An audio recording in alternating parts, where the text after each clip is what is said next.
Os homens do fraco não deixam nada por cobrar. Olá, sejam muito bem-vindos aos Homens do Frac. Estamos na semana de ressaca do divórcio entre o PST e a IEL e um deputado independente que foi eleito como deputado do Partido Chega. Vamos falar disso daqui a pouco e ajudar nas partilhas. Falaremos ainda do desastre aéreo que é a nossa empresa de bandeira, a TAP. Internacionalmente vamos dar um salto ao Irão para pensarmos sobre as mortes por envenenamento de muitas mulheres iranianas. E para fechar a noite, nada melhor que uma pequena invasão a um lugar chique, como o Capitólio norte-americano, por exemplo. Conseguimos enganar mais um, neste caso, mais uma. Esta semana temos uma convidada, a Ana Raquel Azevedo, aceitou o desafio e cá está connosco. Vem de Baião, a terra do atual Ministro da Administração Interna, José Luís Carneiro. É nutricionista, presidente da Comissão Política do PSD em Baião e líder da bancada do PSD na Assembleia Municipal. É uma das fundadoras da empresa Mycloma, uma plataforma online de venda de roupa em segunda mão, e assumiu uma nova identidade há 2 meses atrás, a de mãe. Ouvi dizer que é como renascer de novo. E não é muito bem vista lá pelo PS em Baião. Pelos vistos, tem a mania de reparar em problemas por resolver na sua terra e de chamar a atenção para esses factos. Uma chata, portanto. Antes de mais, Ana Raquel, muito obrigado por teres aceitado o nosso convite. Seja muito bem-vinda e muitos parabéns, Obrigada eu é, pelo convite. e muitos parabéns por esse novo projeto em que te meteste, o de ser mãe. É um projeto a tempo inteiro este. E É tá... um full-time job. Muito bem, avançamos então para o primeiro tema. O primeiro tema costuma ser um tema nacional e também é hábito ser da nossa convidada, neste caso. Não quero parecer sexista, mas tinha receio que uma mulher chegasse aqui e começasse a mudar os móveis de sítio, a sugerir cortinados, essas coisas. Mas não, correu tudo bem. É mesmo o primeiro tema e é mesmo da convidada. Vamos até aos Açores. A nossa convidada quer fofocar pelo fim de namoro da geringonça à direita, experimentada lá para aqueles lados, nos Açores. Raquel, depois do que vimos na primeira geringonça, cá, no continente, ou melhor, no país, não era de esperar que um casamento a três entre o PST, a Iniciativa Liberal e o Chega, neste caso o deputado que entretanto se tornou independente, que dificilmente resultaria. Não era fácil desconfiar que isto podia correr mal. Olha, Zé Carlos, acho que o PSD já devia ter previsto isto de alguma forma, não é? Isto é um tema que, por acaso, eu tenho algum interesse e alguma curiosidade, é porque, tal como tu disseste, isto de casamentos e divórcios, isto parece realmente uma novela.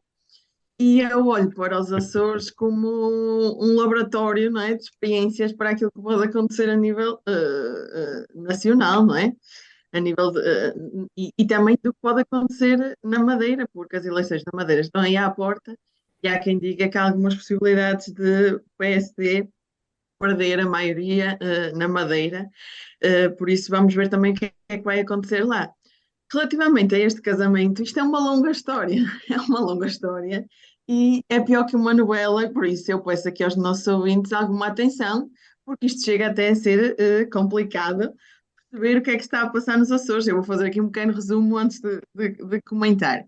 Então, o deputado da Iniciativa Liberal e o deputado que era do Chega, que agora é independente, desvincularam, ou seja, rasgaram o acordo que havia a nível do governo regional.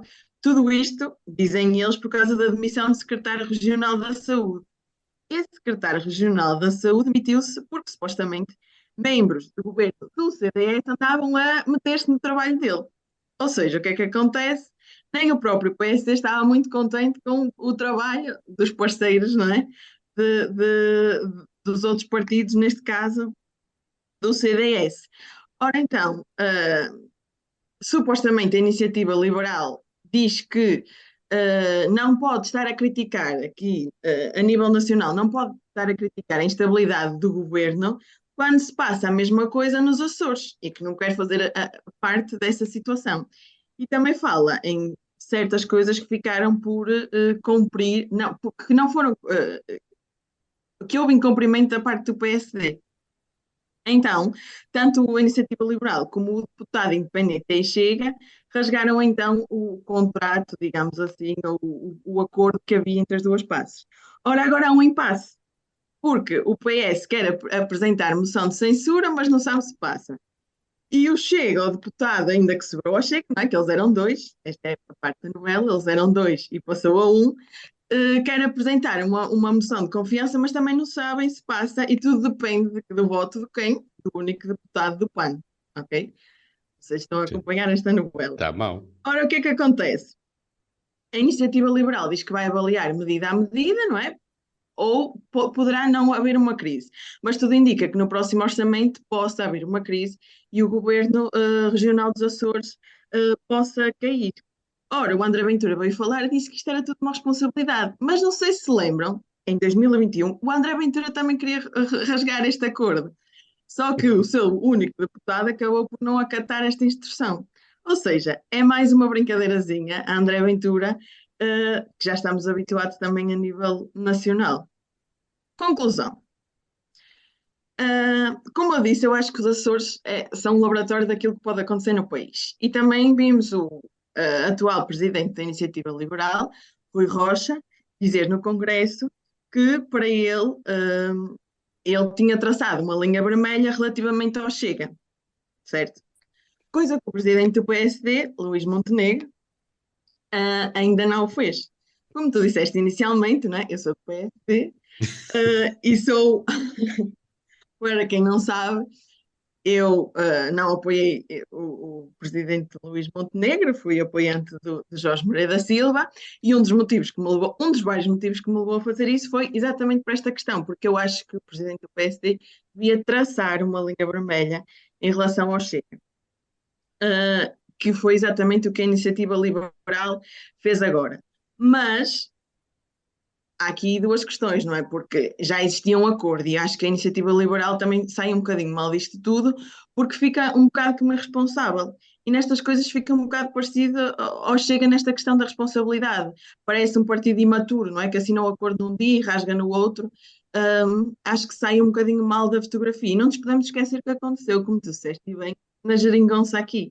Quando o governo cai e vão as eleições, os partidos que fazem o governo cair foram encostados às cordas e o partido e o PS neste caso ganhou por maioria absoluta, o que eu esperava que possa acontecer nos Açores, não é? Se o governo regional dos Açores cair, as pessoas possam perceber que realmente os outros partidos foram um bocado irresponsáveis, tanto o Chega como a Iniciativa Liberal estão quase a entregar de bandeja, não é, o poder ao Partido Socialista que tem tantas saudades de governar nos Açores, porque era um bastião e a família César precisa daquilo como de pão para a boca, não é? Sim.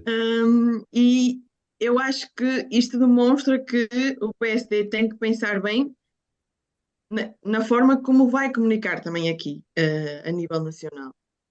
Porque o Chega é um partido que não se pode confiar e a Iniciativa Liberal também mostrou um pouco de responsabilidade neste, Mas neste. acreditas que o PST consegue sobreviver sozinho? Tu és daquelas sociais-democratas que têm só um amor, ou seja, para o PST só com o CDS? Ou melhor, para governar só com o CDS? Não, olha, José Carlos, sinceramente eu tinha muitas esperanças na Iniciativa Liberal, até em algumas coisas, poucas coisas, eu até me revejo em algumas medidas e algumas coisas, da forma de comunicar, da forma como têm atraído os jovens, da forma como sabem, como estão no Parlamento. Acho que neste momento o PSD devia olhar para eles e aprender, até na forma como estão a fazer a oposição e como estão no Parlamento. Eu tinha algumas esperanças que nós pudéssemos ter outro amor para além do CDS, dado que esse amor está um pouco quebrado, não é? Desaparecido em combate. Mas eu acho que a iniciativa liberal, neste processo das pessoas, mostrou alguma responsabilidade e isso também deve pôr o PSD em alerta. O CDS foi um amor único, mas também teve casos de irrevogáveis, não é? Também nem sempre foi o partido mais confiável. Pois. Por isso isto, olha, uh, é gerir o dia a dia, não é? Mas eu acredito, ó Zé Carlos, eu acredito que o PSD tem que mudar de estratégia, acredito. Eu tive algumas esperanças, mas não tenho sido apoiada por apoiante do presidente Luís Montenegro. Eu tive algumas esperanças ao início, gostei de algumas coisas que eu vi, mas de repente acho que a nossa oposição não ficou muito diferente do que era na altura do Dr. Rui Rio, que tanto se falava e que tanto se criticava. Eu, eu esperava uma oposição mais assertiva, e com o traçar destas linhas vermelhas, porque acho que essa linha vermelha poderia proporcionar e alavancar aqui um bocado o voto útil ao PSD como alternativa. Mas se o PSD também não se tornar alternativa, também não pode esperar que os votos lhe caiam no colo, não é? É um bocado E isso. estou aqui a ser bastante crítica do meu querido PSD, mas esta é a realidade. E eu temo que se não houver um murro na mesa dentro do PSD, o PSD possa continuar a cair Eu- nas próximas eleições. O pior é que continuamos com o PS. O país é que continua a ter que aturar o Costa. Deixa-me ver aqui então os colegas de debate para ti hoje. O Diogo, começaria por ti. Achas que isto já é um pronúncio do que pode acontecer? Lá está. A Raquel estava mesmo a dizer isto, que isto é quase são experiências, é quase um pronúncio daquilo que podem ser as coligações à direita possíveis para o governo do país no futuro. Olá a todos os ouvintes, e muito obrigado, Raquel, por ter juntado a nós. Estamos, de facto, às vezes é preciso um espaço só com homens, às vezes precisa de lavar a louça que acumulou e limpar o pó das prateleiras. Há coisas que ficam por fazer e acho muito bem que tenhas vindo para tratar desses fios. Eu não sei que coligações de direita são essas de que falas, Zé Carlos, porque olha, a IEL rejeita o rótulo, diz que não é de direita. Aliás, está claramente apostada em roubar votos ao Bloco de Esquerda. Isto não é uma hipérbole que eu estou a fazer, é a estratégia. E, portanto, e nesse sentido, na estratégia de roubar espaço político ao Bloco, o rasgar de acordo parece-me adequado. Eu só quero deixar claro uma coisa, porque eu podia fazer aqui especulação da forma como o eleitorado poderá ler este finalizar de acordo. Eu não tenho muito jeito para isso, para esse tipo de análise, tenho pouca visão macro das questões, mas queria, no entanto, deixar claro uma coisa que eu acho que acrescenta à discussão, e acho importante até por termos aqui uma militante do PSD. Aliás, tivemos outro na semana passada.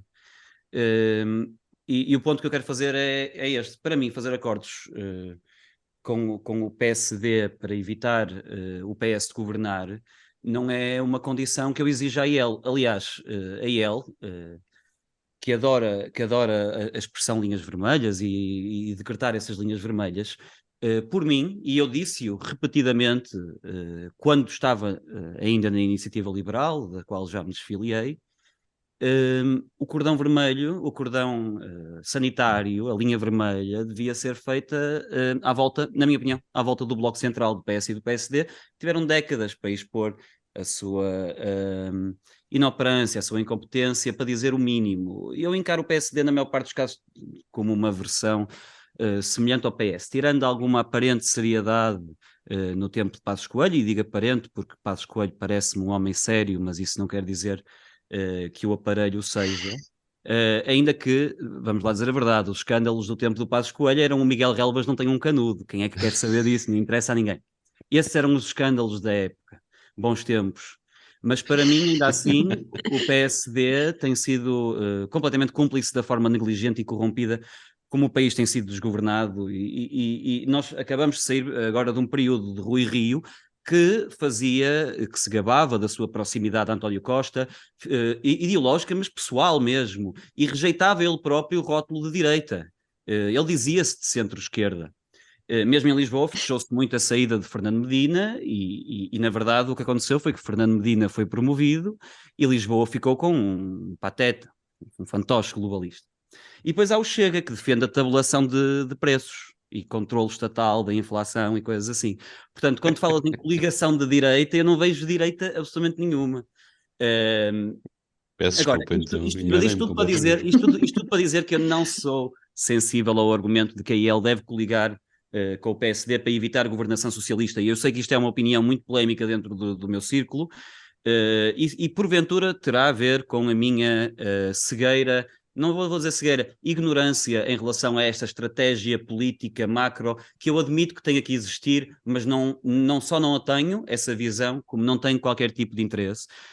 E, portanto, admito que possa ser completamente ingênuo aqui a minha posição, mas para mim a EL não coligava com nenhum dos partidos do Bloco Central, que tiveram décadas a depenar o país, e se para isso o PS ficava no governo, pronto, ficasse. Mas a EL, ao manter a sua coerência, idoneidade, espinha dorsal, e ao não se manchar com a associação, diria que teria ganhos a longo prazo. Assim, será sempre perpetuar o status quo.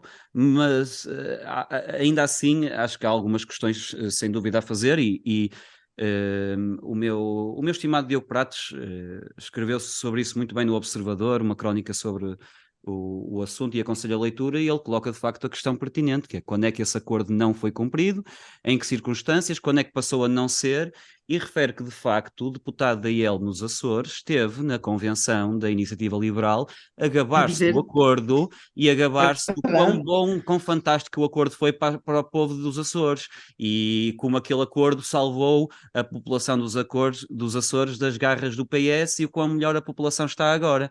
Portanto, se o acordo não estava a ser cumprido, não teve esse efeito. Se estava a ser cumprido, o que é que foi não cumprido para levar a este divórcio? Isso é uma questão importante. Quanto à leitura do eleitorado, eh, creio que é um bocadinho imprevisível, sobretudo porque ainda há muita coisa por acontecer, e eu não sou a pessoa indicada para fazer essa análise macro, mas fica aqui registado o meu ponto em relação a coligações com o Bloco Central, e também a questão de porque o divórcio. Muito bem, mas depois de ouvir a Ana Raquel e ouvir-te a ti, pá, as perguntas que importam, porque eu quero perceber o porquê, porque é que isto está a acontecer. E eu queria perguntar ao Gonçalo, achas que possa ter sido assim, algum caso de infidelidade?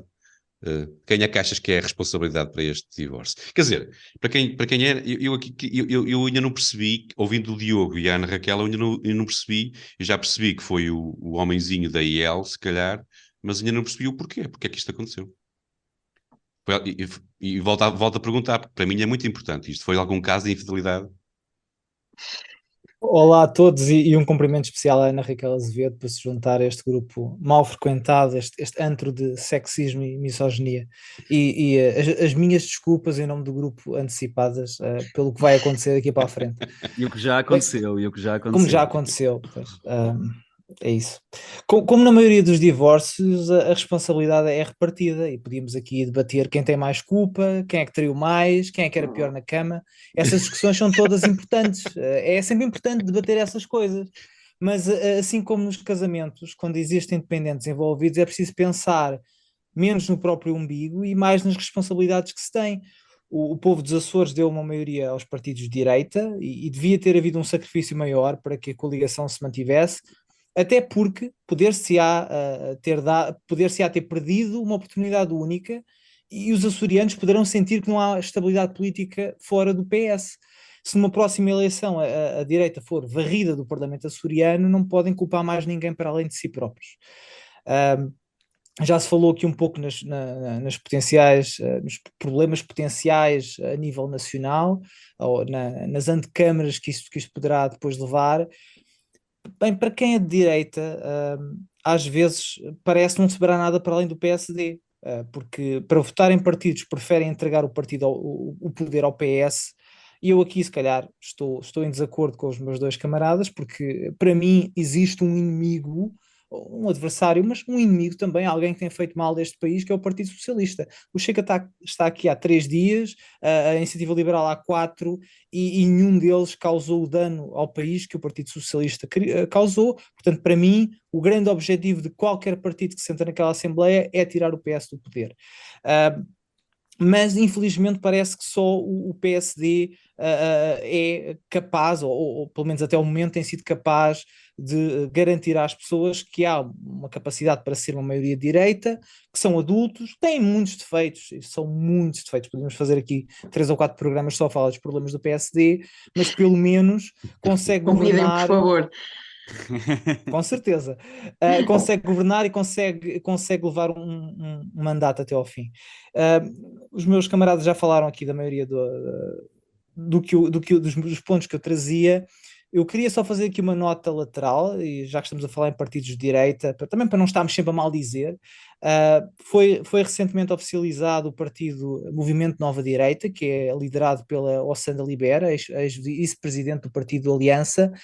Ela foi cabeça de lista no Círculo Europa nas últimas legislativas, perdão, e fez uma campanha muito sóbria, sem populismo, não tem vergonha de assumir de direita, o que neste momento para mim já é uma qualidade grande, e fiquei na altura com uma ótima impressão, e também está a recolher assinaturas do Partido Libertário. Eu não sou um libertário, mas eu acho que pode acrescentar qualquer coisa, a campanha está por aí, e se calhar as alternativas à direita que nós precisamos ainda estão por aparecer. Muito bem. Muito bem. Ana Raquel, queres fechar ou estamos esclarecidos? Eu não percebi porque é que isto está a acontecer. Porque é que achas que o deputado liberal rompeu a corda assim, desta forma? Eu acho que é uma questão, são timings políticos. Sinceramente, acho que o novo presidente da Iniciativa Liberal tinha que ir de encontro àquilo que disse, não é? Pois, Que existia aqui uma linha vermelha Puxa. com o Chega. E pronto, precisou de dar o grito dele de Ipiranga após a sua chegada à direção da Iniciativa sem Liberal. dúvida.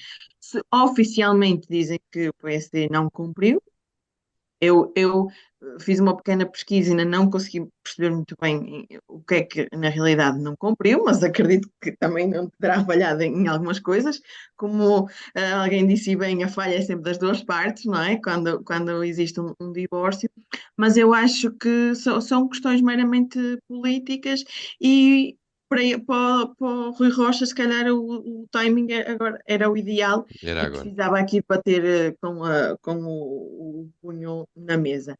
E quando se decide à volta de timings eleitorais, às vezes dá asneira. E isso eu volto à questão do Bloco de Esquerda e do PCP quando chumbaram o orçamento, não é? Que foram barridos ou foram punidos, não é? Pelo povo português.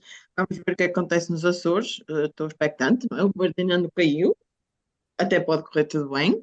O PSD pode, Safar-se. pode fazer ali várias pontes, não é? Até porque eu li uma coisa que por acaso eu não sabia e vou já acabar terminando com isto. Aquilo havia vários acordos escritos. Havia um acordo de governo escrito entre o PSD, o CDS e o PPM. Depois há um acordo parlamentar só com o Chega. Depois há um acordo parlamentar só com a Iniciativa Liberal. E há um acordo parlamentar só com o deputado independente. Ou seja, a Iniciativa Liberal não estava no mesmo acordo que o Chega. E Pois. como o Diogo disse bem, o deputado foi ao Congresso do Iniciativa Liberal dizer que aquilo estava a correr às mil maravilhas. Por isso há aqui qualquer coisa que não bate certo. Foi mesmo uma questão de corninhos, pelo que eu percebi agora, não é? Pronto, e com esta afirmação tão bonita, avançamos para o segundo tema nacional. Esta semana continua a ser do Gonçalo e, mais uma vez, podia muito bem ser internacional, porque vamos falar de aviões e viagens, digo eu. Vamos lá apanhar um avião e rezar muito para não nos despenharmos. A TAP continua, como sempre, envolvida em polémica. Gonçalo, entre nacionalizações, privatizações e indemnizações, onde é que achas que está o problema mesmo? Bem, o problema é o pecado original, o problema está no facto da empresa não ter ficado privatizada quando devia. O que nós estamos a assistir agora é que muita gente parece horrorizada com indemnizações e gastos de milhões e trapalhadas de todo o tipo, é o propósito da TAP. A TAP é um esquema, por acaso também faz transporte aéreo, mas o propósito da companhia é servir interesses, empregar boys, alimentar esquemas, não é servir o país. Para quem acredita, há quem acredite que António Costa reverteu a privatização feita pelo governo anterior e fê-lo pelo bem da nação, só pode viver num universo completamente paralelo. Aliás, se fosse verdade, hoje o mesmo governo não estaria a equacionar privatizar outra vez. Em 2014, António Costa disse, e cito, a TAP é tão fundamental para o país como foram as caravelas. Em 2020, nacionalizou a TAP e hoje, após gastar quase 2 mil milhões de euros, começa a falar em privatizar outra vez. Quer dizer, isto parece gestão criminosa. Isto não é o dinheiro dele. Esta brincadeira não foi com o dinheiro do PS. Eu sei que muitas vezes confundimos o dinheiro dos contribuintes com o dinheiro do Partido Socialista, mas ainda não é. Mas falando da TAP, estamos a ter visibilidade mediática de algumas situações que acontecem em lugares de topo. mas nem nos passa pela cabeça o que acontece, por exemplo, no middle management, nas posições intermédias e na estrutura da empresa. Nós nem imaginamos o que acontece dentro daquelas paredes. Isto não significa, obviamente, que todos, ou sequer a maioria dos trabalhadores da empresa façam parte disso. Aliás, se calhar eles até são os maiores prejudicados. Mas a continuidade da empresa em mãos do Estado é uma catástrofe. A maior parte dos portugueses não anda de avião e os que vivem fora, como eu, muitas vezes até preferem outras companhias. Eu já nem me lembro da última vez que viajei na TAP. Não há vantagem em termos de preço, não há vantagem em termos de serviço, e escolher a TAP em vez da EasyJet ou Ryanair ou outra alternativa é mesmo patriotismo.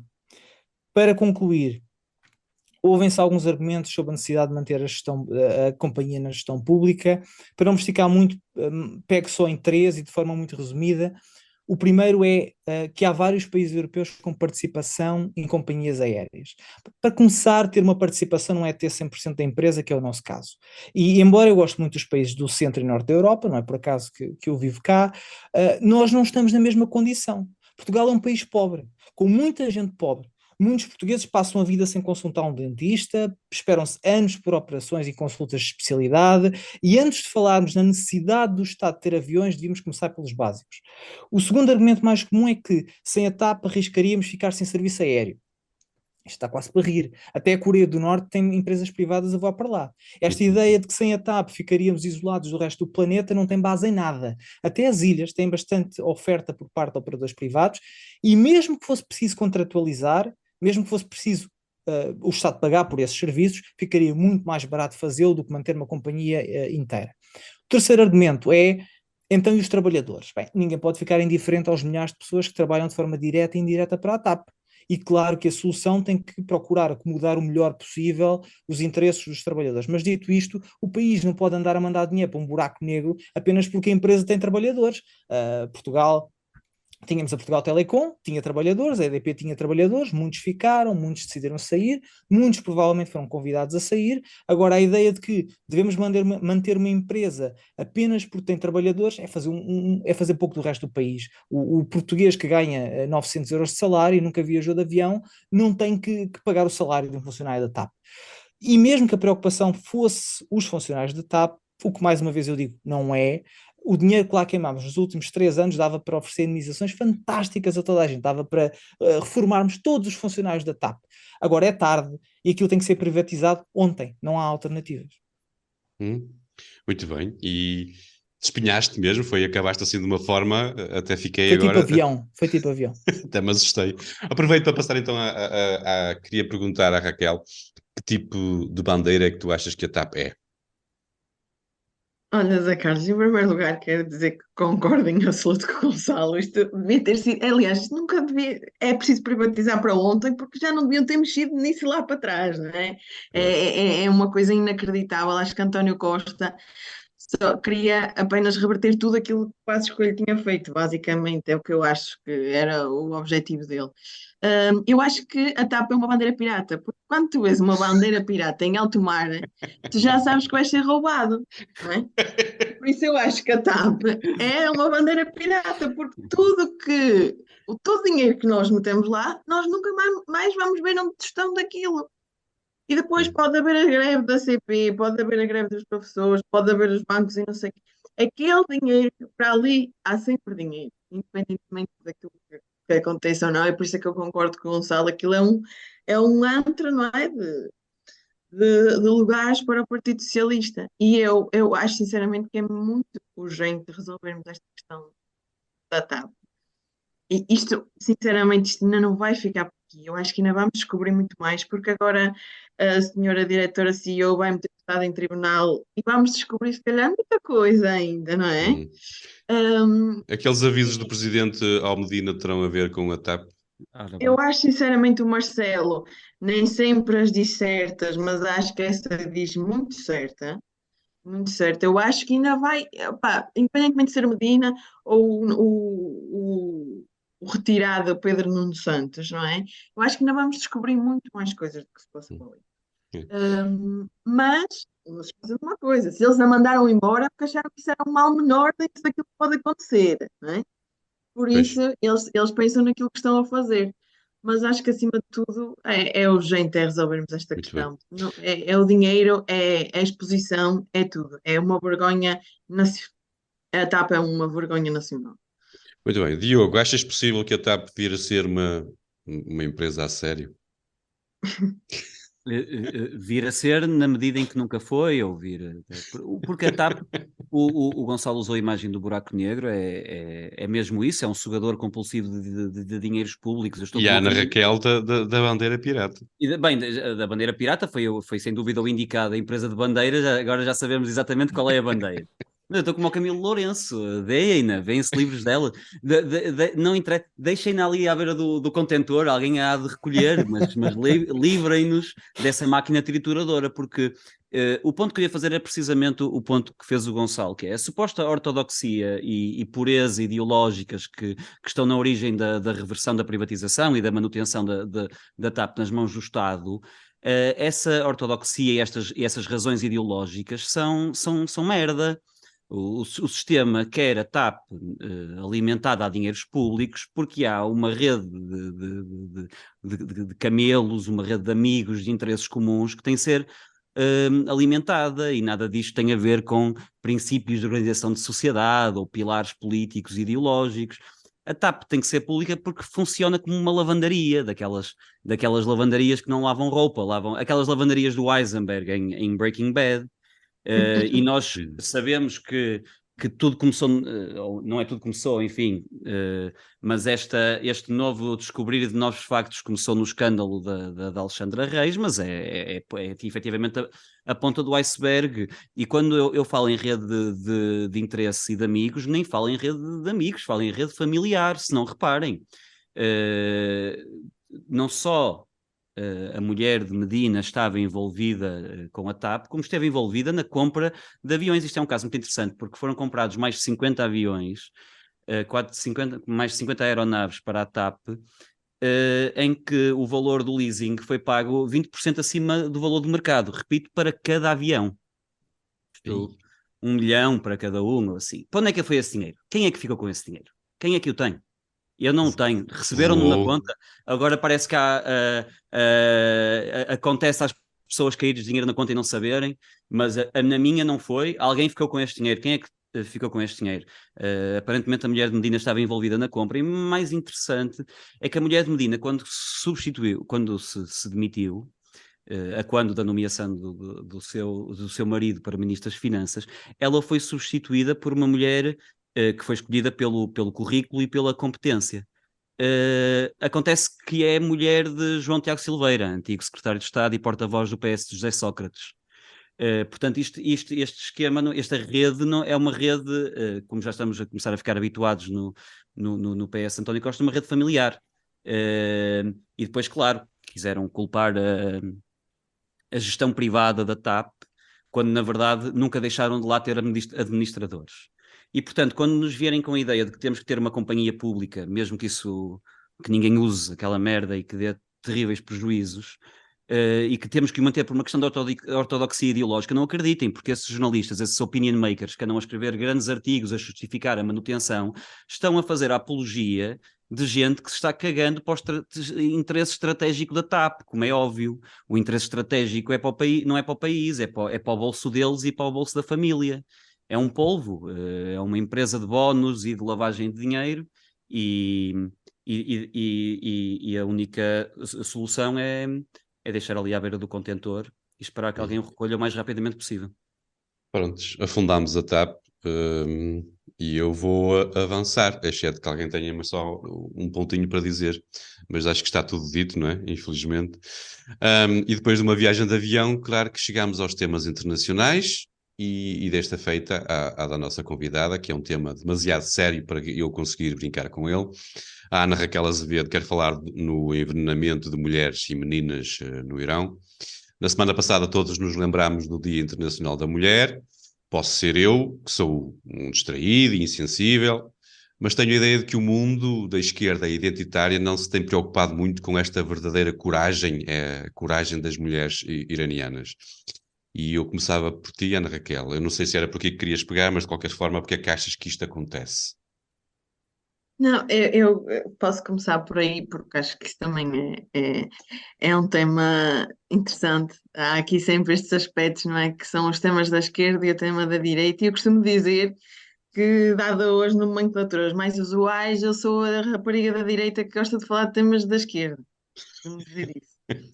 Porque realmente, não é, quando falamos deste tipo de temas, normalmente as pessoas identificam mais como temas ligados à esquerda, como a cultura, por exemplo. Acho isso um erro. Acho que e a culpa é um bocado também dos partidos da direita que deixaram isto enraizar-se, quando se calhar não corresponde assim tanto à realidade. E eu tenho aqui uma opinião um bocado controversa quanto a isto. Porque é que a esquerda identitária não fala tanto? Elas até são capazes de falar. Mas isso não lhe dá aqui grandes votos, não é? Porque as mulheres iranianas não votam aqui em Portugal, não é? E então é mais fácil falar dos temas que as pessoas realmente votam aqui em Portugal. Um, e só que eu acho que quando falamos de direito das mulheres, aqui em Portugal nós temos outros problemas, não é? Uh, e a mulher não chega a cargos de liderança tão facilmente quanto o homem, existem discrepâncias salariais, o trabalho doméstico recai maioritariamente sobre as mulheres. Poderia fazer aqui uma lista enorme de coisas, mas realmente há coisas ainda mais graves a passar-se no mundo. pelo mundo em que vivemos. E o Irão é um caso desses, não é? Como vocês sabem. Ah, Existe uma revolta no Irão e manifestações que se iniciaram quando uma jovem de 21 anos foi presa porque se estava a ver a franja debaixo do véu, não é? E depois de ter sido presa, ela acabou por morrer depois de ter sido violentamente agredida pelos agentes da moral e dos bons costumes do regime iraniano, porque a franja, o cabelo se via debaixo do véu. Há pessoas neste mundo que ainda morrem por questões destas, não é? E então, desde então, existe uma série de protestos e de luta que começou por ser encabeçada por mulheres, mas que rapidamente se propagou a alguns homens, não é? Que também desejam a liberdade das mulheres. Só que isto não é tudo só por causa da questão do véu. E depois passamos à questão do envenenamento. É que no Irão, a idade mínima para casar são os 13 anos para as mulheres, sendo que a idade mínima para um homem casar é 15. Mas se pedirem ao pai, a idade ainda pode ser mais inferior do que 13 anos. A mulher só pode divorciar-se com uma ordem do juiz, enquanto o homem pode divorciar-se de uma mulher declarando apenas verbalmente o divórcio. Uma mulher divorciada perde a custódia dos filhos, não é? Mesmo que o seu marido tenha morrido. E uma mulher, por exemplo, não pode viajar, nem pode obter passaporte sem autorização do marido. E, como disse inicialmente, todas as mulheres são obrigadas a cobrir o cabelo. Ora, são apenas algumas das medidas discriminatórias que se passam no Irão. O que aconteceu e que, daquilo que temos acesso, não é, às notícias, é que, ultimamente, aconteceram uma série de envenenamentos em série entre alunas de escolas femininas e que até hoje não se percebe muito bem o que é que se está a passar, ou percebe-se, mas não convém que se diga. Já se fala em cerca de mais de 5.000 alunas, em cerca de 200 e 300 escolas, em cerca de 25 das 31 províncias, ou seja, isto já não são casos pontuais, isto já é algo pensado e em série. As vítimas têm sintomas como dificuldades respiratórias, tonturas, dores de cabeça e algumas vítimas chegam a ser hospitalizadas, mas até agora ainda não se registrou nenhuma morte. Mas existe realmente aqui um padrão. Ora, as autoridades têm investigado, não é? As autoridades iranianas têm investigado os envenenamentos e dizem que os autores dos ataques vêm de grupos religiosos conservadores que não têm nada a ver com o governo, não é? Mas há ativistas que, que estão a tentar ligar estes grupos religiosos que estão a fazer estes envenenamentos realmente às forças de segurança governamentais. Ou seja, o caso é bastante grave. E é ainda mais grave porque estamos a falar de meninas que estão a estudar, não é? E há aqui um padrão, não é? Parece que não querem que as mulheres ou que as jovens ou que as crianças, mas do sexo feminino, não tenham acesso à educação e por aí estão a intimidá-las através destes envenenamentos para que muitas saiam da escola. E o que tem acontecido é que muitos pais têm retirado as poucas mulheres que ainda estão a estudar tenham sido retiradas à escola. E gostava só de vos dizer uma coisa. A Malala, não é? Que é uma ativista que tem lutado muito que as mulheres tenham direito em educação em alguns países, não é? Que também ela sofreu desse problema. Que tem uma frase que diz que a educação não melhora apenas a vida individual dessas meninas, mas também do país todo, e que alicerça coisas como a democracia, a economia e a estabilidade. Ora, a democracia é uma coisa também Uma miragem no Irão. muito no Irão, não é? E eu acho que realmente as mulheres dos países desenvolvidos deviam preocupar-se um bocadinho mais sobre o que se passa nestes países, não é? Eu acho que nós devemos continuar e lutar pelas nossas lutas. Eu também sou dessas que escrevo umas coisas e que ergo a minha voz e que muitas vezes me irrito com coisas como porem a minha liderança em causa porque sou jovem e uma mulher e mulher. Mas realmente às vezes quando ponho em perspectiva com o que se passa nestes países, é que eu, graças a Deus, tive a possibilidade de estudar e tive a possibilidade de ter acesso à educação tal como os homens, e tenho pena e realmente preocupa-me o que está a acontecer no Irão, é a educação, mas também já temos mulheres, não é, serem mortas por causa desta questão do véu, e por isso eu acho que as mulheres dos países desenvolvidos também deveriam pegar na sua voz e lutar um bocadinho pelas outras, porque isso também é, é, é lutar pelos direitos humanos e é lutar pela igualdade de género em todo o mundo. Muito bem. Diogo, os protestos no Irão parecem já um bocadinho desenquadrados, porque onde é que tu, ou melhor, onde é que tu achas que anda a Primavera Árabe? Correu bem essa, não correu? Da Primavera Árabe. Mas tocaste no ponto certo, porque este atraso de vida em que se tornou o Irão, este Estado teocrático e medieval e opressor, tem um nome, é o Islão. O feminismo interseccional tem contradições divertidas, e nós já vimos aqui, por exemplo, a questão da contradição que há entre o feminismo e a causa trans, por exemplo, por causa da desvalorização inerente do que é ser mulher e da feminilidade.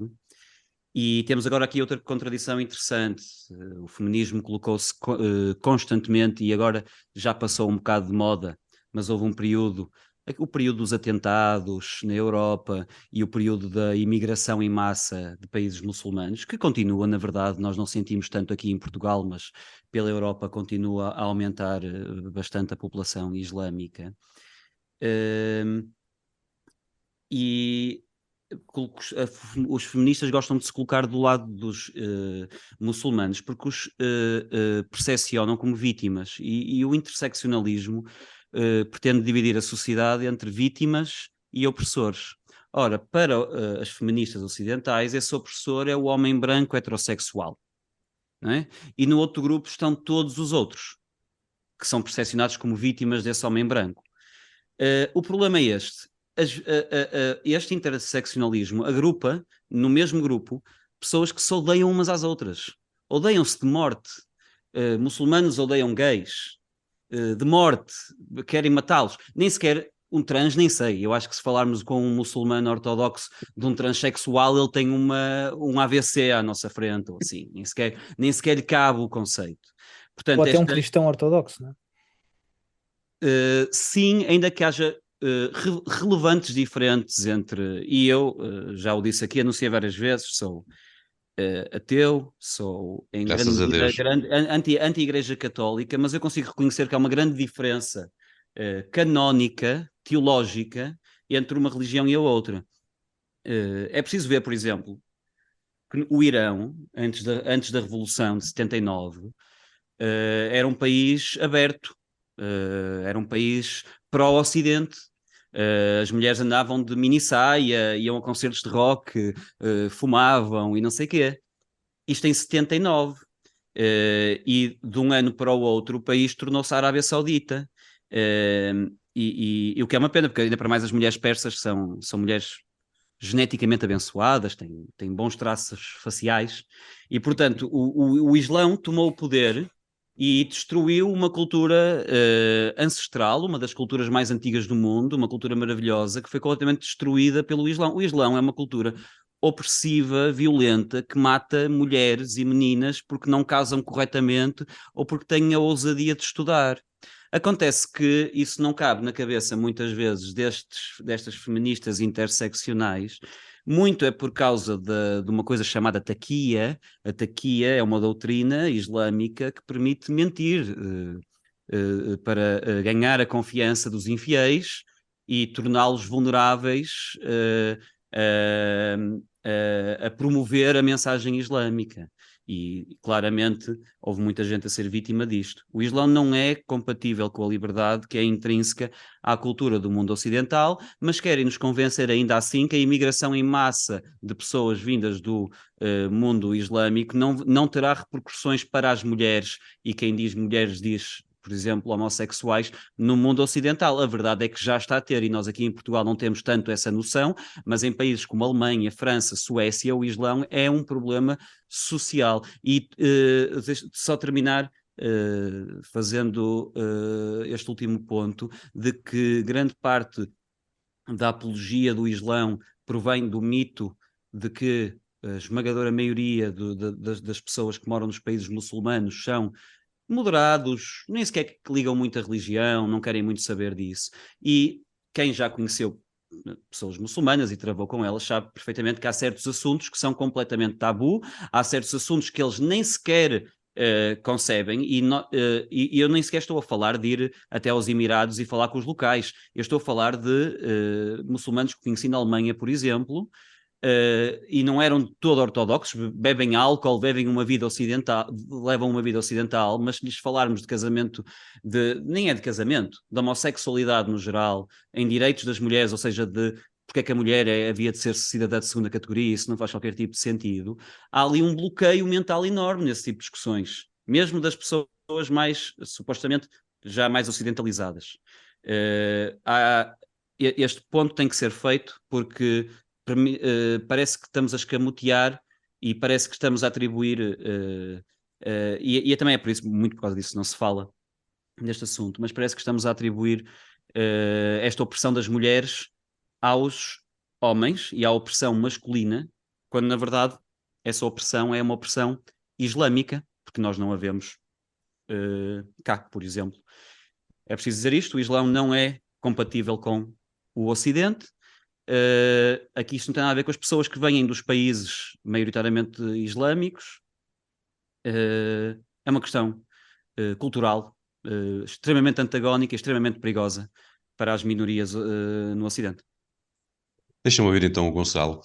Gonçalo, e eu aqui, se calhar, para aligerar um bocado, eu queria-te colocar a questão se não achas que isto possa ser uma coincidência, que pode ter sido tipo, uma série de mortes provocadas por algum psicopata misógino lá para os lados do Irão. Sim, há sempre a hipótese da coincidência. Claro que aqui estou a ser irónico. Só para dizer uma coisa sobre o comentário do Diogo, eu julgo que a simpatia do feminismo interseccional para com o Islão é mais porque muitas das vezes há um inimigo comum que é partilhado. Os valores ocidentais são desdenhados pelo feminismo interseccional da mesma forma que são por algumas correntes do islamismo. Sobre a coincidência, bem, a coincidência maior é que este tipo de atrocidades tendem a acontecer nos mesmos pontos do globo. Eu pensei várias vezes em entrar no mesmo caminho que o Diogo estava, mas não vou entrar na questão do relativismo cultural, pelo menos não hoje, e não é por medo, é porque eu acho que isto vai requerer mais tempo e requer uma análise que eu não quero ter hoje, mas o relativismo cultural, a ideia que todas as culturas são iguais e são todas boas, merece aqui uma análise à moda dos homens do fraco com mais tempo. Bem, o ministro do Interior do Irão, que está há anos na lista de procurados da Interpol por participação em atos terroristas. Ele esteve envolvido na morte de dezenas de judeus na Argentina, se eu não estou em erro. Diz que é tudo uma coincidência, que o facto de milhares de alunas em dezenas de cidades diferentes terem sido envenenadas é apenas um acaso. Uma parte que o Diogo estava a dizer é uma coisa que eu queria repetir também. Nós vivemos num tempo de ingratidão em que se acredita que vivemos no pior momento, que vivemos na pior sociedade, que tudo está mal, mas a verdade é que muita gente não percebe o privilégio que é viver na Europa, o privilégio que é viver no Ocidente e usufruir de direitos e liberdades que temos como garantidos, de aproveitar este luxo que é. Os nossos maiores problemas são problemas de terceiro mundo, são coisas que não têm, são problemas que estão muito longe dos problemas de terceiro mundo, que não têm nada a ver com os reais problemas do mundo. No Dia Internacional da Mulher, o que celebramos agora há pouco tempo, debateu-se o que eu acho que é um folclore, que é o gender pay gap, que é um mito sem base científica. Andamos e vamos continuar a andar a celebrar homens que se vestem mulher. A Casa Branca até atribuiu o prémio. A Casa Branca, através da esposa do presidente, atribuiu o prémio Mulher de Coragem a um homem, e foi desta forma que quiseram celebrar o Dia da Mulher. Mas a verdade é que há lugares no mundo onde a luta feminista faz falta e infelizmente essa luta ainda não chegou lá. Muito bem. Avançamos então, e o último tema costuma ser o tema internacional, e hoje não é diferente, claro. Há novidades, com novas gravações de imagens, entretanto vindas a público, do que aconteceu em 6 de janeiro do ano passado, no Capitólio americano. Os vídeos revelados pelo Tucker Carlson mostram um lado mais pacífico dos manifestantes. Diogo, achas que vão fazer esquecer os atos destrutivos? Poderá até fazer com que o Jacob Chansley, o homem dos cornos, fazer dele um influencer da moda? É pena já não ter sido. Gostava de ver mais gente vestida assim. Gostavas de ver mais gente com cornos? Nós já lá vamos ao gajo dos cornos. Já vamos ao gajo dos cornos. Hoje o tema do episódio são cornos, né? Começamos com cornos, acabamos em cornos. Todos nós sabemos o que é que se passou no dia 6 de janeiro do ano passado. Portanto, um gangue de supremacistas brancos que, desrespeitando o processo democrático, invadiu o Capitólio e destruiu tudo à sua passagem, incluindo tirar a vida violentamente a polícias. Foi uma tentativa de golpe de Estado incentivada pelo antigo presidente, que não aceitou a derrota eleitoral, e foi um ataque vil à democracia, que matou pessoas e que agitou os alicerces da nossa segurança democrática. E como tal, estes criminosos racistas devem ser punidos exemplarmente. Esta foi, pelo menos, a versão que nos chegou. Chegou-nos de jornalistas e chegou-nos de elementos do Partido Democrata. E havia já coisas que nós sabíamos que estavam a ser usadas para ganho político, mas agora temos, de facto, novas imagens que nos revelam ainda mais mentiras. O 6 de janeiro foi a melhor coisa que alguma vez podia ter acontecido ao Partido Democrata na sequência das eleições. E eu já o tinha referido anteriormente, o Nuno Lobreiro referiu no último episódio, e é incontornável. E isto merece uma análise mais aprofundada, a afirmação que eu vou fazer, e nós vamos fazê-la, espero, porque vamos falar de futuras eleições americanas e teremos muitas oportunidades para o fazer, mas as últimas eleições americanas tiveram muita falcatrua, muito morto a votar, muitas situações bizarras, ok? E o 6 de janeiro foi perfeito para escamotear essa situação e já agora para disfarçar quão mal é o Zé Bidé.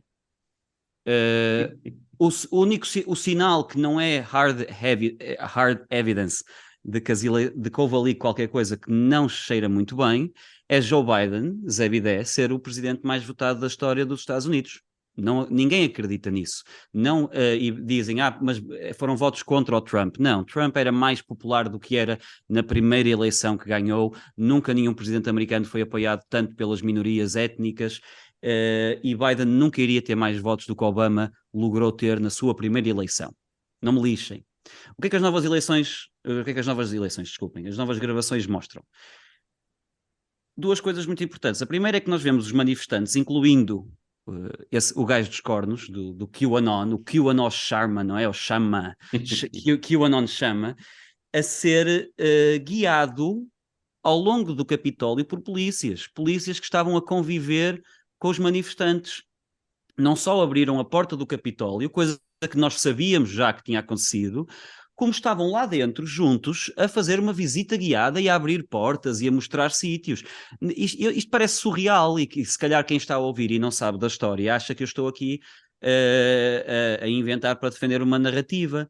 Mas nós vemos as imagens, e as imagens mostram-nos os manifestantes a fazer uma visita guiada. Aquilo parece uma tour, aquilo não é um golpe de Estado sobre nenhuma circunstância.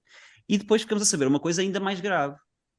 E esta sim é capaz de ser a mais chocante. Alegaram que tinha morrido, ao início alegaram que tinha morrido imensa gente. Depois veio-se a descobrir que 2 deles morreram de ataque, eram manifestantes e morreram de ataque cardíaco. Morreu uma senhora manifestante baleada pela polícia, e teria morrido supostamente um mártir, um polícia mártir, que no confronto com os manifestantes tinha sido ferido de morte. Falava-se de um extintor na cabeça. Okay? E que tinha sido ferido de morte, e Joe Biden foi ao funeral, Kamala Harris foi ao funeral. Foi preciso torná-lo um mártir da democracia. Problema, ele não morreu no Capitólio. Ele morreu dias depois, e foi inventado que ele tinha morrido na sequência de ferimentos do conflito no Capitólio, coisa que nunca aconteceu. As imagens são claras em mostrá-lo bem e de boa saúde, já depois do período em que teria sido alegadamente assassinado. E pior, tem um capacete na cabeça. Ele tinha morrido de uma pancada na cabeça. Porque é que isto foi? Isto é grotesco. Tivemos pessoas do Partido Democrata a transformar um polícia cuja morte não teve nada a ver com o caso, a torná-lo num mártir político para avançar a sua narrativa.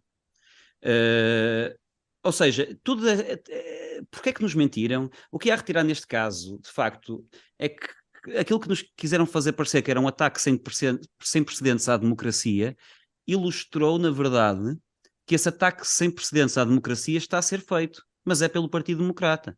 Foi nas eleições e foi pelo controle da narrativa pública, porque houve um julgamento público imediato que foi feito e que só foi possível graças à narrativa plantada pelo Partido Democrata americano. E depois dizem que há muitos teóricos da conspiração. Claro, há muitas conspirações, quanto mais conspirações, mais teóricos vai haver. E há este perigo, que é um perigo bem mais relevante do que aqueles manifestantes, que é este. Um partido conseguir controlar de tal forma a narrativa que estamos há mais de 1 ano inundados numa história completamente falsa, e só agora é que sabe. Houve um comitê de análise a isto. Nada disto se soube. Isto foi tudo varrido para debaixo do tapete. Estas imagens, a verdadeira narrativa dos factos do que aconteceu no dia 6 de janeiro, foram completamente escondidos do público para criar esta narrativa de manifestantes racistas que queriam fazer um golpe de Estado, quando as imagens desmentem. E depois há um último ponto que eu quero fazer, que é, porque eu sei que provavelmente a opinião da maior parte das pessoas e que dos meus colegas de painel será também semelhante, no sentido de desaprovar a ação, de que não, certo, não foi tão mal como disseram, mas não se deve invadir, tudo bem. E eu dou de barato, mas a minha pergunta é, desde quando é que a esquerda desaprova tão veementemente atos de rebeldia e insurreição política?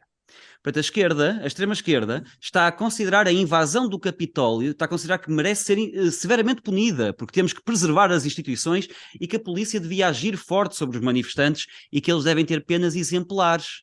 A esquerda, isto é a posição da esquerda revolucionária. Desde quando? Da esquerda das camisolas do Che? Eu digo desde quando? Foi desde que a esquerda foi completamente domesticada. A esquerda, neste momento, é um animal de estimação e o megafone das grandes corporações, do poder político corrompido, que souberam pegar numa voz, naquele cãozinho chato que está sempre a ladrar, e domesticaram-no. E agora é um cãozinho não só que é bem comportado, como ainda serve de cão de guarda. E se alguém se atrever a mexer com as corporações, as constituições corrompidas, lá vem o cãozinho da esquerda defender as corporações. Ninguém me mandou o briefing, mas não sei a partir de quando é que a esquerda condenava tão veementemente ou exigia penas exemplares insurretos políticos. Mas uma pessoa vive muitas décadas, tem tempo para ver tudo. Sim. A pergunta que eu gostava de fazer, mas aproveito e passo ao Gonçalo e faço ao Gonçalo, e depois, se quiseres, tu também dar um toquezinho, porque, vamos lá ver, nestas imagens todas, houve quase neste último ano uma compilação de momentos de destruição que eu acredito que tenham acontecido. E agora há estas que devem ser punidos. Desculpa interromper, Zé Carlos, mas naturalmente a lei tem que ser cumprida. Nenhuma das minhas questões invalida isso. E agora há estas de mais serenidade. Mas a minha pergunta é: estas imagens aconteceram agora na Fox News, mas todos os outros canais de informação estão de concluo para. Percebes a ideia? Para lutar contra esta ideia que, entretanto, só um canal é que se lembrou de apresentar. Porque é que achas que isto acontece? Não foi um canal, foi uma pessoa. Foi uma ainda por cima, uma pessoa num canal na Fox News. Que recebeu o vídeo por causa da visibilidade do programa, que é o mais visto da América. Gonçalo, de que lado... Né, isto... Há um lado que está, obviamente, a ganhar. Quer dizer, há um lado maior... Estão todos unidos para combater o mal, que será o Trump. Bem, todos juntos para combater o mal, parece que estamos a falar do Dragon Ball. O Diogo fez uma excelente introdução, disse quase tudo o que havia para dizer. O facto do Tucker Carlson estar sob fogo por revelar alguns excertos da gravação, sem a manipular, no Congresso foi pedido que o dono do canal, o dono da Fox News, não autorizasse o Tucker Carlson a revelar a segunda parte dos vídeos. Isso diz muito sobre o mundo em que vivemos, diz muito sobre os políticos que temos, mas também, e como referiste, diz muito sobre o estado do jornalismo, porque ninguém se esforçou para pegar naquilo. E responder à tua questão inicial, eu julgo que ninguém se esforçou para pegar naquilo, porque é difícil para os jornais que andaram no último ano e qualquer coisa a tratar o evento como a pior coisa à face da Terra, como eu vou falar em algumas citações aqui para a frente, mas o January 6 foi tratado como a pior coisa que aconteceu nas últimas décadas nos Estados Unidos, e agora é difícil para as mesmas pessoas que fizeram o drama dizerem-nos que não, afinal aquilo foi tudo uma manipulação. Bem, desde que Biden tomou posse, como o Diogo mencionou, não se fala em mais nada. Kamala Harris disse que a data ficará na memória americana como 11 de setembro ou Pearl Harbor. Um dos agentes do FBI que investigou a famosa Russian Collusion, aquela que nunca se provou, um dos agentes do FBI que estava envolvido nessa investigação disse, e vou citar: o 11 de setembro não é nada comparado com o January 6, com o 6 de janeiro. E foi sobre esta narrativa que nós andamos a viver nos últimos 13 meses. Mas eu até acho, e muita gente diz que isto é um ato contra o Trump, eu acho que isto tem muito pouco a ver com o Trump. O que isto tem sido é uma cortina de fumo, e essa cortina de fumo que se ganha em trazer a figura do Donald Trump. Eu até acredito que o Trump e a polarização que arrasta, os ódios e os amores que carrega fazem um favor involuntário aos democratas, porque quanto mais se debate Trump, quanto mais se fala nestes assuntos, menos se fala no estado miserável em que está os Estados Unidos, está mais polarizado, está mais pobre, com problemas gravíssimos nas fronteiras, com comboios, como nós falámos aqui há 2 semanas, a largar produtos químicos nas águas, com um apoio militar a outros países que a maioria das pessoas não percebe e não apoia. Portanto, o 6 de janeiro tem sido uma diversão. Depois de ver as imagens divulgadas pelo Tucker Carlson, parece-me óbvio que 4 anos de cadeia para uma visita guiada é um castigo excessivo, mas dito isto, o Capitólio é uma área reservada, as pessoas não deviam lá ter estado. É verdade que muitas foram quase convidadas a entrar, mas muitas forçaram a entrada, também é possível ver isso no vídeo, e não é pior que o 11 de setembro, não é pior, não é o drama que nos têm andado a vender, mas também não passei no parque. 4 anos, se calhar, é demais, mas uma palmada na mão também é de menos. Portanto, infelizmente, isto em vez de ser tratado de forma judicial, está a ser tratado como um assunto político e é pena. Sim, político e graves, porque se realmente esconderam factos, e aqui, pelo que eu Até do próprio percebi, advogado dos acusados, estes vídeos não foram mostrados. Portanto, pois eles nem isso sequer deram a é muito Isso é possibilidade muito bizarro, às porque não, pessoas se defenderem. isso foi bizarro, e isso foi muito bizarro, e é o estranho, no Nunes mínimo. Corninho já foi julgado. Exato. De 4 anos, apanhou quase 3 anos e 10 meses. O gajo, E quanto eles mais. não só esconderam, Zé Carlos, eles, reforço, Pois, mentiram em relação às circunstâncias da morte de um polícia pois, isso e mentir, usaram-no como marketing político. isso é muito grave. É muito grave. Eu acho estranho como é que isto não está a ser pegado pela comunicação social. Há limites Pelo que para eu muitas vi, coisas. Ainda achas? Acho, Estranho. acho, acho, pelo que eu acho, vi, acho- eles há até limites para tudo incluíram. e este limite eu acho absurdo, completamente absurdo. Já O, ultrapassamos há o, o muito, Diogo nós nem vemos os mencionou, limites. o Diogo mencionou uma pessoa, um polícia. Eu vi notícias em que mencionaram 4 e 5 polícias que tinham morrido no incidente, e veio-se depois a No início descobrir era. que eles incluíram os polícias que se suicidaram meses depois como vítimas do January 6. Até os homens que se mataram e que tiveram problemas de saúde a seguir acabaram por ser incluídos na lista de vítimas. Pois. Muito bem, para terminar, Ana Raquel, é aceitável o que aconteceu nos Estados Unidos? Quer dizer, vamos lá fazer aqui um exercício. Tu que não gostas muito de temas internacionais, gostas mais de os trazer para o país, como é que achas que estaria o nosso país se, depois daquela revolução que aconteceu da geringonça de esquerda que derrubou a vitória do Passos Coelho, imagina que os apoiantes do Passos Coelho tinham invadido o Parlamento com capacetes Viking na cabeça. Imagina o que é que tinha acontecido aqui em Portugal. Olha, Zé Carlos, eu acho que o António Costa ia arranjar rapidamente o culpado, dado que o Passos Coelho dizia sempre que vinha aí o diabo, não é? E se realmente se houvesse um assalto, não é? Aqui em Portugal, a culpa seria do Passos Coelho, dado ele estar sempre a dizer que viria o diabo, poderia ser aqui uma reencarnação do Senhor dos Cortes americanos. Mas eu Sim, acho que para quem, não sei, com tanta atenção a esses temas, não é? Eu fui fazer a minha pesquisa e quando vi que íamos falar sobre isto e realmente fiquei um pouco estupefacta com as imagens, não é? Acho que qualquer pessoa, mesmo que não siga atentamente a política americana, consegue perceber que realmente há aqui o outro lado da história, não é? E isso também não é correto. Como diz ali o Diogo, depois fala-se em histórias da conspiração e realmente isto parece tudo uma conspiração depois de vermos estas imagens. Só que isto não deixa tudo de ser grave, principalmente pelas repercussões que teve, tanto a nível da política americana, mas também vejamos o exemplo do Brasil, não é? Que decidiu seguir o exemplo dos Estados Unidos da América e também teve a sua própria invasão, não é? Isto já teve repercussões noutros sítios, não é? Não é um grande exemplo para se seguir, mas os brasileiros também decidiram que era uma coisa boa de se fazer. Eu ainda sou daquelas que têm fé nas instituições e por isso eu acho que, no fundo, tudo ainda funciona de forma democrática, transparente, sem grandes teorias da conspiração, não é? E eu gosto deveria muito, funcionar. eu ainda acredito um pouco nisto, porque a pergunta que eu coloco aqui ah, no meio disto tudo, independentemente do que aconteceu ou deixou de acontecer, que que foi grave, no meu entender, foi bastante grave.